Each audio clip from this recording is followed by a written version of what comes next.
नमस्कार, आप सभी का बहुत बहुत स्वागत है दोस्तों। इस वीडियो में हम देखने वाले हैं कि यदि हमें 3 मंजिला का घर बनाना है, ground floor, first floor, third floor, यदि हमें इस ऊंचाई का घर बनाना है तो हमें फाउंडेशन मैट का साइज़ क्या रखना चाहिए, फाउंडेशन मैट की लेंथ क्या होनी चाहिए, फाउंडेशन मैट की विड्थ क्या होनी चाहिए और इसके साथ साथ एक स्टील से दूसरे स्टील के बीच का गैप क्या होना चाहिए। और कुछ इस तरीके से आप देख सकते हैं कि फाउंडेशन मैट में जो एल शेप निकलता है इसकी लेंथ क्या होनी चाहिए। चलिए एक एक करके हम आपसे फुल इन्फॉर्मेशन शेयर करते हैं।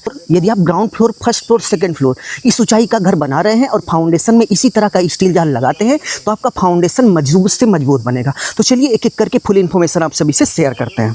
तो 3 मंजिला का घर बनाते समय फाउंडेशन मैट का जो लेंथ है 3.5 फीट रखना चाहिए। तो आप देख सकते हैं कि यहाँ पर 3.5 फीट रखा गया है, यानी कि 3 फीट 6 इंच। तो इसी तरीके से आपको भी फाउंडेशन मैट बनाते समय फाउंडेशन मैट की जो लेंथ है वो 3.5 फीट रखनी है। अब चलिए हम आपको बताते हैं कि फाउंडेशन मैट की ब्रीथ यानी कि चौड़ाई क्या होनी चाहिए।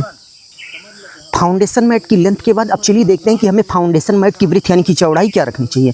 तो आप देख सकते हैं कि यहाँ पर फाउंडेशन मैट की ब्रीथ की डायरेक्शन में हमने टेप लगा दिया है। अब चलिए देखते हैं कि इसकी टोटल लेंथ कितनी है। आप देख सकते हैं यदि आप ground floor, first floor, second floor इस ऊंचाई का घर बना रहे हैं तो आपको फाउंडेशन मैट की जो ब्रीथ है वो 3.5 फीट रखनी चाहिए।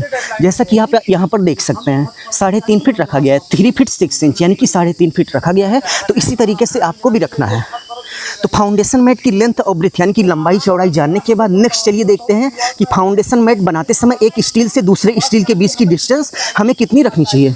तो फाउंडेशन मैट बनाते समय एक रिंग से दूसरे रिंग के यानी कि एक सरिये से दूसरे सरिये के बीच की जो डिस्टेंस है वो 7 इंच से 8 इंच के बीच रखनी चाहिए। यदि हम यहाँ की बात करें तो यहाँ पर आप देख सकते हैं कि 7 इंच रखा गया है। ये देखिए 7 इंच, यहाँ पर भी 7 इंच यानी कि 7 से 8 के बीच रखना चाहिए। तो यहाँ पर लगभग 8 इंच है। इसी तरीके से यदि हम आगे बढ़े तो आप देख सकते हैं कि यहाँ पर 7 इंच रखा गया है। नेक्स्ट यदि हम इस डायरेक्शन में जो स्टील लगी है इसके बीच के गैपिंग की बात करें तो आप देख सकते हैं कि इसको भी 7 इंच से लेकर 8 इंच के बीच रखना चाहिए। यदि हम यहाँ की बात करें तो यहाँ पर आप देख सकते हैं कि 7 इंच रखा गया है। तो इसी तरीके से आपको भी एक स्टील से दूसरे स्टील के बीच की जो डिस्टेंस है 7 इंच रखनी चाहिए।